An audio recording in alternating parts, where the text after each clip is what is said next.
United spirits, गजब के numbers आए इस कंपनी की तरफ से और ये एक रेंज में फंसा हुआ स्टॉक है। सब जानते हैं बेहतरीन पेडिग्री है डीआईजीओ की, सब जानते हैं बढ़िया धंधा है, बढ़िया ग्रिप है भारतीय बाजारों की, बढ़िया मार्केट शेयर है, लेकिन ये स्टॉक बहुत मीनिंगफुली अप्रूव नहीं दिखाता। तो इस तरह के नंबर्स जब आते हैं तो स्ट्रीट का कन्विक्शन लौटता है यूनाइटेड स्पिरिट्स को लेकर, इसीलिए सबसे पहले मेंशन कर रहा हूं। अच्छे रेवेन्यूज, अच्छा momentum, operationally strong performance Q4 में आए, 12% बढ़ी। बाजार उम्मीद कर रहा था कि इससे ठंडा परफॉर्मेंस देखने को मिलेगा। मार्जिन में ऑलमोस्ट 500 बेसिस पॉइंट्स का इंप्रूवमेंट, और मुझे जो सबसे अच्छा लगा वो एक तो इनका प्रेस्टीज एंड अबव जो प्रीमियम सेगमेंट, उसमें 20% की ग्रोथ साल दर साल देखने को मिलेगी। और दूसरी इंटरेस्टिंग बात, बैलेंस शीट पे डेट 2070 करोड़ का डेट था पिछले साल, वो रिड्यूस होके 556 करोड़ रुपीस हो गया। पिछले साल से डेट 75% कम कर दिया इस कंपनी ने, जो बढ़िया फ्री कैश फ्लो जनरेट कर रही है, उससे अपनी बुक्स को साफ कर डाला। यूनाइटेड स्पिरिट्स को आप रखिएगा, थम्स अप है इस काउंटर के लिए, खरीदारी करने का मन। सुंदरम ब्रेक लाइनिंग्स, अच्छा एक तो अच्छी खबर हीरो मोटोकॉर्प और वो इकोनॉमी ओपनिंग अप, तो वैसे भी ये ऑटो स्टॉक से तो पिछले हफ्ते ही तेजी दिखाने लगी थी। ऑटो एंसरी मैंने कई सारे टीम में मेंशन करे थे इसी से जुड़ी हुई कड़ी में। मुझे लगता है ऑटो एंसरीज को अभी भी रडार रखना है। हीरो मोटोकॉर्प कह रहा है भाई पहले वो प्लांट शटडाउन वगैरह कर रहे थे, आज से सारे प्लांट्स में एक शिफ्ट में काम बहाल कर रहे हैं, तो सब लोग इस ओपनिंग अप की तैयारी कर रहे हैं। और पिछली बार जब ओपन अप हुआ तो बहुत तगड़ा पेंट अप डिमांड आई थी, नॉट नेसेसरली इस बार भी आएगी, लेकिन तैयारी हो रही है। सुंदरम ब्रेक लाइनिंग्स इसीलिए भी क्योंकि नंबर्स अच्छे हैं, साल दर साल आय में 25% का उछाल, मुनाफे में अच्छा खासा मोमेंटम, 58% ऊपर मुनाफा पहुंचता हुआ। पिछले साल FY20 में 6.4 रुपीस का ईपीएस, चैलेंजिंग FY21 में 15 रुपए 20 पैसे का ईपीएस, खराब साल में भी इस तरह का प्रदर्शन था, इसलिए सुंदरम ब्रेक्स में मुझे लगता है खरीदारी करने का मन बनाया जा सकता है।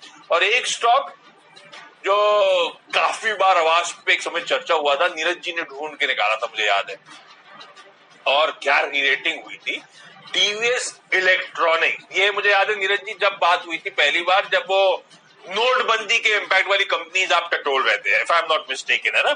बड़े स्ट्रॉन्ग परफॉर्मेंस Q4 में आया, आय में 32% का उछाल, 5.7 करोड़ के घाटे से इंप्रूव होके 5.8 करोड़ का मुनाफा।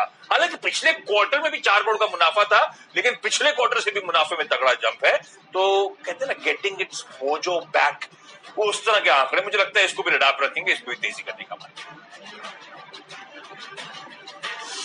परफेक्ट। तो रिजल्ट्स बहुत अच्छे आए हैं, तो कुछ स्टॉक हमारी टीम में भी आपको रिजल्ट्स वाले मिलेंगे काफी सारे। एक तो अंबर इंटरप्राइजेस के नंबर मुझे अच्छे लग रहे हैं, काफी जबरदस्त ग्रोथ देखने को मिली है, कुल आमदनी जो है इनकी उसमें डबल हो गई है चौथी तिमाही में। अगर इसको आप कंपेयर करें तो क्वार्टर ऑन क्वार्टर आप देखिए 100% की ग्रोथ देखने को मिली है, 1606 करोड़ पे पहुंच गया है।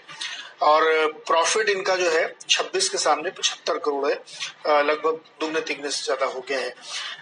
अंबर का जो बिजनेस मॉडल है आशीष, वो एसी या कूलिंग सिस्टम या इस तरीके की चीजों को बनाना है। तो ये जो इस समय लॉकडाउन की वजह से तगड़ा नुकसान हुआ है, उसमें एक एडवांटेज ये था कि इन सब की बुकिंग जो है ना दिसंबर जनवरी में हो जाती है, और वो डिलीवर हो जाते हैं डीलर्स के पास, और फरवरी से सेल शुरू हो जाती है। और जो लॉकडाउन लगे बहुत लेट तक लगे और बहुत कंफर्ट के साथ लगे, ऐसा नहीं कि एकदम 100% शटडाउन रहा हो, तो इसलिए माल निकल गया इनका। आगे के समय में नेक्स्ट क्वार्टर में चूंकि बारिश शुरू हो जाती है, फिर विंटर आ जाता है, तो उस पर इतना ज्यादा इम्पैक्ट पड़ेगा नहीं, इसीलिए ये आपको Q4 के नंबर इतने दमदार दिख रहे हैं, और Q1 में भी आपको बहुत ज्यादा निराशा होगी नहीं। तो इसलिए मुझे लगता है कि अंबर के रिजल्ट्स को यहाँ बाजार को पसंद आने चाहिए, क्योंकि परफॉर्मेंस बहुत शानदार दिख रही है। अगला स्टॉक स्टेट बैंक है। अब इसके नतीजे तो मार्केट के दौरान आए थे, तो लोगों ने देखा ही क्या जबरदस्त चला। आज लेने की वजह यह है कि इतनी सारी ब्रोकरेज रिपोर्ट्स आई हैं और सब ने अपने टारगेट्स बहुत बढ़ा दिए हैं, 600 रुपए तक के टारगेट इसमें दिए जा रहे हैं। तो मुझे लगता है कि स्टेट बैंक आज चलेगा। आपको उनको पिछले क्वार्टर का भी याद आ रहा है, जब थर्ड क्वार्टर के रिजल्ट आए थे तो ऐसे बहुत ही शानदार रिजल्ट थे, तो पहले स्टॉक टारगेट 450 तक आए, तो स्टॉक गया भी था 410-12 का उसने हाई बनाया, फिर करेक्शन हुआ। वैसे ही अब देखिए 400 को बेस मान के लोग अब 600 तक के टारगेट देने, तो एक बढ़िया बाउंस यहाँ पे मिलेगा, इसलिए स्टेट बैंक में खरीदारी कर सकते हैं। और तीसरा स्टॉक, चलिए पहले आप बताइए, फिर मैं तीसरा चौथा पांचवा बताता हूँ। अच्छा ठीक है, तो मैं बाकी के दोनों बता देता हूँ। एक तो है हाईटेक कॉर्पोरेशन। ये हाईटेक कॉर्पोरेशन ज्यादा लोग जानते ना हो तो बता दूं, जो एशियन पेंट्स के नॉन एग्जीक्यूटिव वाइस चेयरमैन है अश्विन दानी साहब, उनकी कंपनी है। ये कंपनी रिजिड प्लास्टिक पैकेजिंग की मैन्युफैक्चरर है। तो प्लास्टिक की बॉटल्स, प्लास्टिक के कंटेनर्स बनाने का काम, नाम बदला है इस कंपनी का, है ना। अब बहुत स्ट्रॉन्ग Q4 का परफॉर्मेंस, आय में 27% का जंप और ऑपरेशनली मुनाफा 28 लाख से बढ़कर 12.5 करोड़ रुपए। अब उसमें मैंने हर चीजें टटोली, प्रॉफिट बिफोर टैक्स देख लिया, profit before exceptionals and tax देख लिया, हर पैमाने पर ऑपरेशनली परफॉर्मेंस स्ट्रॉन्ग। इसलिए हाईटेक क्लास के नंबर्स को थम्स अप। 189 के टारगेट्स। फ्राइडे को, पिछले हफ्ते 2 बार, मंडे को लिया था थंगमाइल ज्वेलरी, ये कहते हुए कि 2020 की रीरेटिंग के बाद इस पूरे साल 2021 में सिर्फ कंसोलिडेशन है, चलने की तैयारी हो रही है स्टॉक की, सोना और ये सब ट्रिगर बन रहे हैं ओपनिंग अप। वो टाइम करना मुश्किल था, मंडे को नहीं चला, फ्राइडे को लिया तो इवेंचुअली लकीली चल गया और अब बढ़िया ब्रेकआउट आता हुआ है स्टॉक में उस लंबे कंसोलिडेशन के बाद। तो लगता है थंगमाइल ज्वेलरी को फिर अडॉप्ट रखेगा, अभी और सिग्निफिकेंट मूव्स आने। 2021 में अब तक स्टॉक ने कुछ खास किया नहीं है, चलने की तैयारी कर चुका है, इसीलिए अडॉप्ट।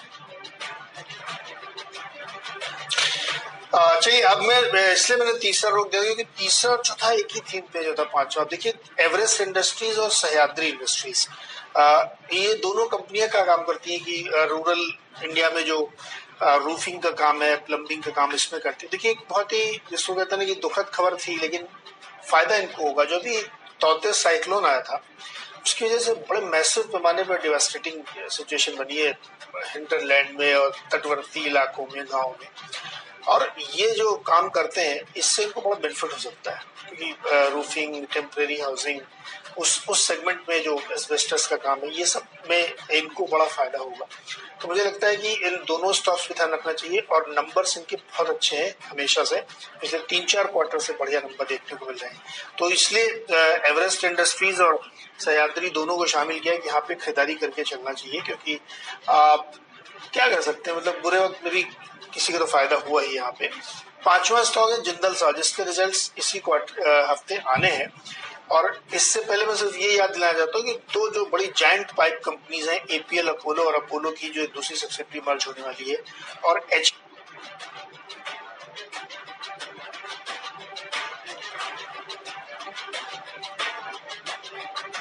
दूर संचार में कुछ दिक्कतें आ रही हैं। इनके स्टॉक्स के टारगेट्स और लेवल्स आप लोग की स्क्रीन पर आ गए। अगर पैच हो गया तो जो रैशनल है वो भी समझा दिया जाएगा। डिपेंडेबल की बारी। तो शुरुआत एक बेहतरीन कंपनी के साथ करी थी, यूनाइटेड स्पिरिट्स, नंबर्स को थम्स अप दिया था। दूसरे नंबर्स के साथ भी एक और दिग्गज कंपनी की बात करूंगा, वो है Amara Raja batteries.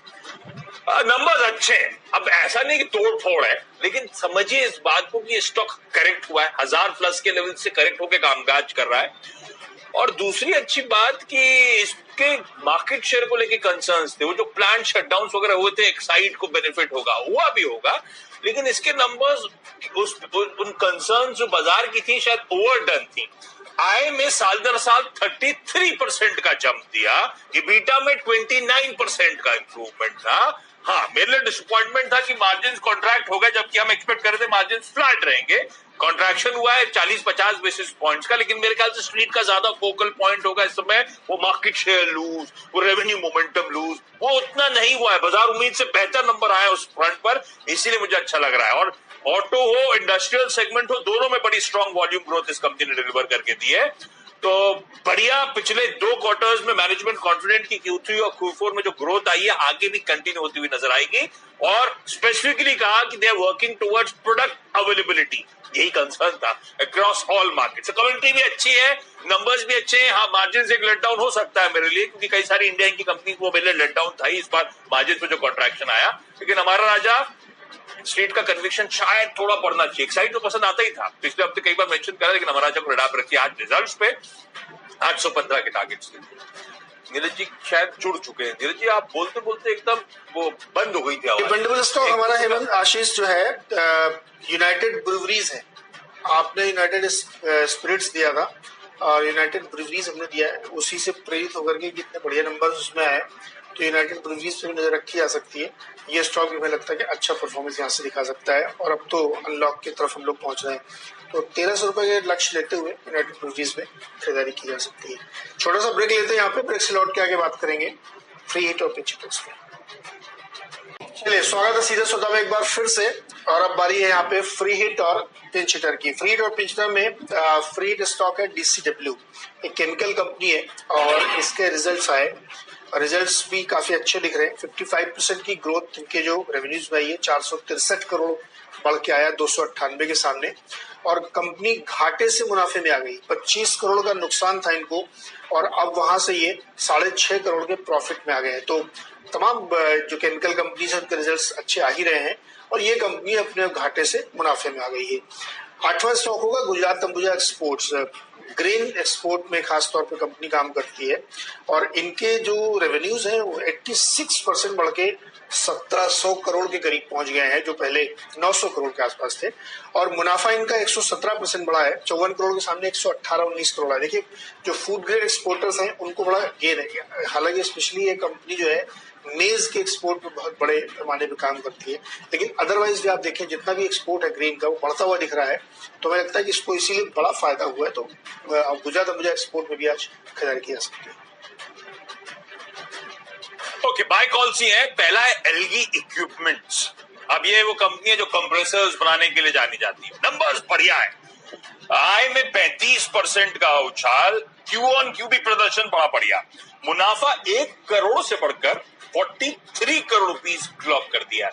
Last quarter भी 33-34 करोड़ रुपए था, तो साल दर साल तो गजब, और क्यू ऑन क्यू भी अच्छा मोमेंटम पकड़ा है।